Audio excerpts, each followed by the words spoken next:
Hello friends, स्वागत है आप सभी का अपने यूट्यूब चैनल एडुपीडिया डिज़ायर में। फ्रेंड्स, आज हम डिस्कस करेंगे सीटेट दिसंबर 2024 के लिए हिंदी पेडागोजी से रिलेटेड कुछ इम्पॉर्टेंट क्वेश्चंस जो एग्ज़ाम्स के लिए बहुत ही हेल्पफुल होने वाले हैं। तो फ्रेंड्स, वीडियो को बिना स्किप किए हुए लास्ट तक ज़रूर देखिए, क्योंकि ये वीडियो आपके लिए बहुत ही हेल्पफुल होने वाली है। फर्स्ट क्वेश्चन है, जब हम ये कहते हैं कि भाषा यादृच्छिक है तो इसका तात्पर्य है। ऑप्शन ए, भाषा पहले से निर्धारित सिद्धांतों का पालन करती है। भाषा के शब्दों और उनके अर्थों के बीच अंतर्निहित संबंध है। शब्दों और उनके अर्थों के बीच संबंध किसी ठोस कारण पर आधारित है, न कि बस यूं ही। भाषा के शब्दों और उनके अर्थों के बीच किसी प्रकार का अंतर्निहित संबंध नहीं है। तो फ्रेंड्स, भाषा यादृच्छिक है, इसका तात्पर्य है भाषा के शब्दों और उनके अर्थों के बीच किसी प्रकार का अंतर्निहित संबंध नहीं है। राइट आंसर है ऑप्शन नंबर 4। नेक्स्ट क्वेश्चन, किसी टॉपिक पर मानस मंथन करने के बाद एक बालिका अपने आप से अनुच्छेद नहीं लिख पा रही है, हालांकि वह वयस्क या सहपाठी के मार्गदर्शन में लिख लेती है। इस प्रकार के मार्गदर्शन को क्या कहेंगे? एक जो बालिका है वो अपने आप से अनुच्छेद नहीं लिख पा रही है, लेकिन अगर उसके फ्रेंड्स उसकी सहायता कर देते हैं तो वो लिख लेती है। तो इस प्रकार के मार्गदर्शन को क्या कहेंगे? ऑप्शन है टीम शिक्षण, मदद, स्कैफोल्डिंग, सहपाठी शिक्षण, सहपाठी परामर्श। तो फ्रेंड्स, इस प्रकार के मार्गदर्शन को कहेंगे मदद। Right answer option 2। Next question है, भाषा अर्जन केवल तभी घटित होता है जब बच्चों को भाषा का परिवेश एक्सपोजर दिया जाए, बच्चों को व्याकरण के नियम सिखाए जाएं, बच्चों को अनुवाद करने का अभ्यास करवाया जाए, बच्चों को पठन के अवसर दिए जाएं। फ्रेंड्स, भाषा अर्जन केवल तभी घटित होता है जब बच्चों को भाषा का परिवेश दिया जाए। इसका राइट आंसर है option first. Next question,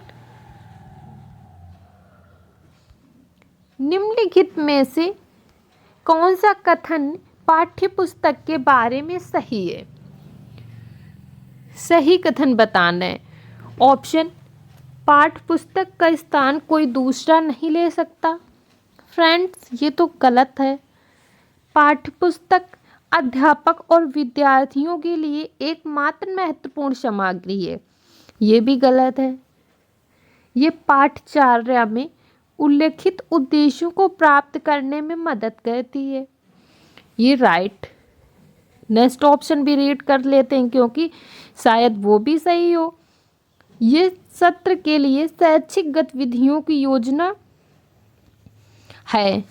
friends, तो इसका राइट आंसर है ऑप्शन नंबर 3। ये पाठ्यचर्या में उल्लेखित उद्देश्यों को प्राप्त करने में मदद करती है। Right answer option 3। Next question है, आप कक्षा 5 के अध्यापक हैं। आपने विद्यार्थियों को पाठ्य सामग्री अच्छी तरह से पढ़ने के लिए कहा है। उसके बाद आप संदर्भ और प्रसंग को ध्यान में रखते हुए प्रश्नों के उत्तर देने के लिए कहते हैं।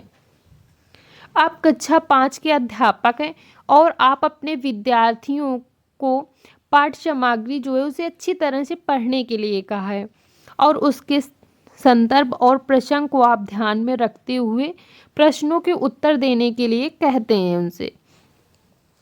इस प्रक्रिया के द्वारा आप विद्यार्थियों को किस तरह के पठन के लिए प्रोत्साहित कर रहे हैं?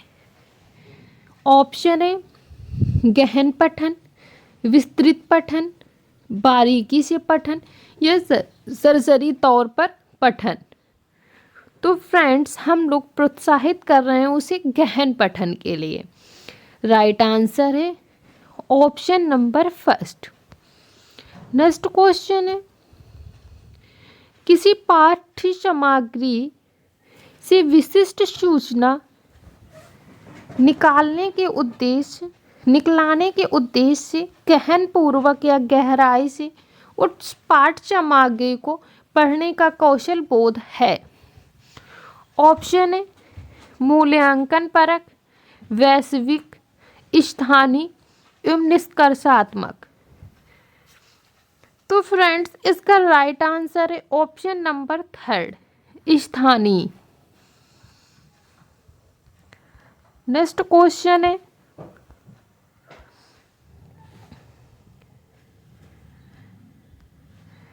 व्याकरण पढ़ाने का निगमात्मक उपागम अनुशंसा करता है कि हमें सबसे पहले ऑप्शन है ड्रिल के माध्यम से अभ्यास करवाना चाहिए, उदाहरण प्रस्तुत करने चाहिए, नियम प्रस्तुत करने चाहिए, वास्तविक संप्रेषण प्रस्तुत करना चाहिए।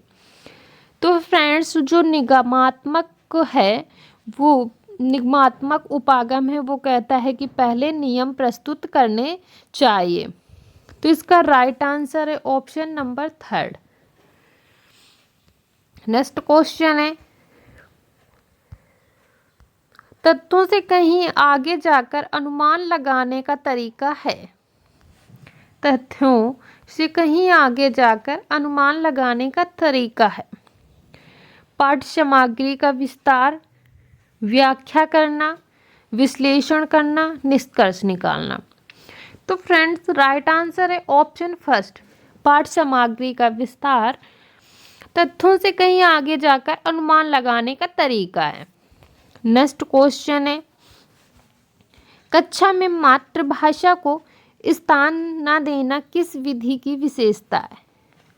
फ्रेंड्स मातृभाषा को स्थान न देना यह विशेषता है प्रत्यक्ष विधि, प्राकृतिक विधि, द्विभाषिक विधि या श्रव्य विधि। तो ये विशेषता है प्रत्यक्ष विधि की। राइट आंसर है प्रत्यक्ष या डायरेक्ट विधि। नेक्स्ट क्वेश्चन है, एक अध्यापक होने के नाते आप एक बच्चे की उसकी कुल भाषा प्रयोग के लिए प्रशंसा करते हैं, यद्यपि उसने कुछ शब्दों की वर्तनी गलत लिखी है। आप कक्षा में किस उपागम का प्रयोग कर रहे हैं। ऑप्शन है संरचनात्मक उपागम, समग्र भाषा, संप्रेषणात्मक या रचनावादी। फ्रेंड्स तो इसका राइट आंसर है समग्र भाषा, ऑप्शन नंबर 2 राइट है।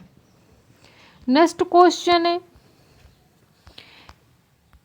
एक भाषाध्यापक को चाहिए कि वह शिक्षार्थियों को स्वच्छंद लेखन के लिए प्रोत्साहित करे, क्योंकि स्वच्छंद लेखन का शिक्षार्थियों के लिए लाभ है। ऑप्शन दिए गए हैं, शिक्षार्थी अपनी प्रथम भाषा के लिखित स्वरूप के गुणधर्म समावेशित कर सकते हैं।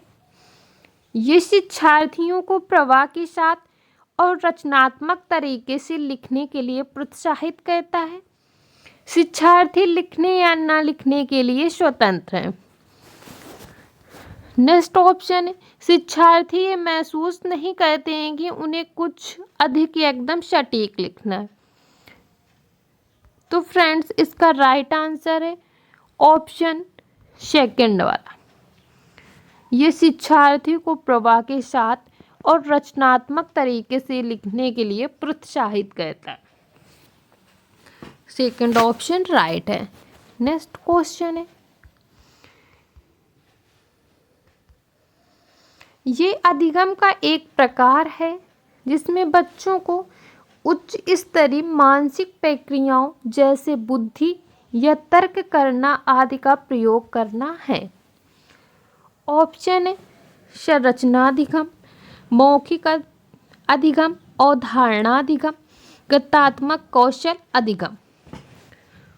फ्रेंड्स, ये जो है ऑप्शन थर्ड, अवधारणा अधिगम एक प्रकार का है जिसमें बच्चों को उच्च स्तरीय मानसिक प्रक्रियाओं जैसी बुद्धि या तर्क करने आदि का प्रयोग करना होता है।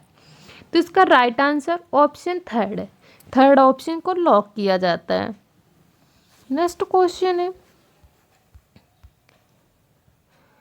निम्नलिखित में से कौन सा कक्षी अभ्यास विद्यार्थियों में मौखिक भाषा के विकास में मदद करेगा? ऑप्शन है नए या अपरिचित शब्दों के सही उच्चारण का अभ्यास कराना, अध्यापक के साथ पाठ्य सामग्री का समावेत पाठन, कविता को कंठस्थ कर लेने के बाद कविता का समावेत गायन, या रोल प्ले में भाग लेना। तो फ्रेंड्स, इसका राइट आंसर है ऑप्शन फोर्थ, रोल प्ले में भाग लेना। ये मौखिक भाषा के विकास में मदद करेगा। नेक्स्ट क्वेश्चन है, आप हिंदी भाषी अध्यापक हैं।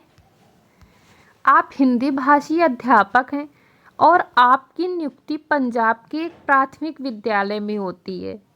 आप चूँकि आप स्थानीय भाषा नहीं जानते हैं तो आपको क्या करना होगा?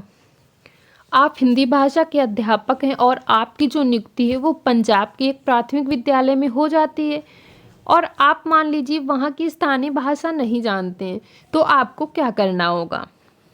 ऑप्शन है समुदाय को हिंदी सीखने के लिए प्रेरित करना चाहिए, किसी हिंदी भाषी क्षेत्र में स्थानांतरण के लिए आवेदन कर देना चाहिए, बच्चों की भाषा को एक संसाधन के रूप में इस्तेमाल करना चाहिए और शिक्षण आरंभ करना चाहिए। फ्रेंड्स, तो इसका राइट आंसर तो मुझे यही लग रहा है थर्ड वाला, कि बच्चों की भाषा को एक संसाधन के रूप में इस्तेमाल करना चाहिए और शिक्षण आरंभ करना चाहिए। लेकिन फोर्थ ऑप्शन भी देख लेते हैं। फोर्थ ऑप्शन है अंग्रेजी में संप्रेषण करना चाहिए। तो फ्रेंड्स, राइट आंसर थर्ड ही है, बच्चों की भाषा को एक संसाधन के रूप में इस्तेमाल करना चाहिए और शिक्षण आरंभ करना चाहिए। नेक्स्ट क्वेश्चन है, भाषा अधिगम में निदानात्मक परीक्षण का उद्देश्य क्या है? ऑप्शन है विद्यार्थियों के प्रगति रिपोर्ट कार्ड में प्राप्त फल लिखना, योगात्मक आकलन के लिए योजना एवं प्रश्न बनाना, अभिभावक शिक्षक बैठक में अभिभावकों को सूचित करना और ध्यान देने के लिए कहना, बच्चों की समझ में रह गए अंतरों को जानना और उपचारात्मक कदम उठाना। फ्रेंड्स, भाषा अधिगम में निदानात्मक परीक्षण का उद्देश्य ये है कि बच्चों की समझ में रह गए अंतरों को जानना और उसके लिए उपचारात्मक कदम उठाना। Right answer option number fourth, correct option है फोर्थ। फ्रेंड्स, तो ये थी हमारी आज की वीडियो पसंद आई हो तो चैनल को सब्सक्राइब करिए, वीडियो को लाइक एंड शेयर करिए। Thanks for watching.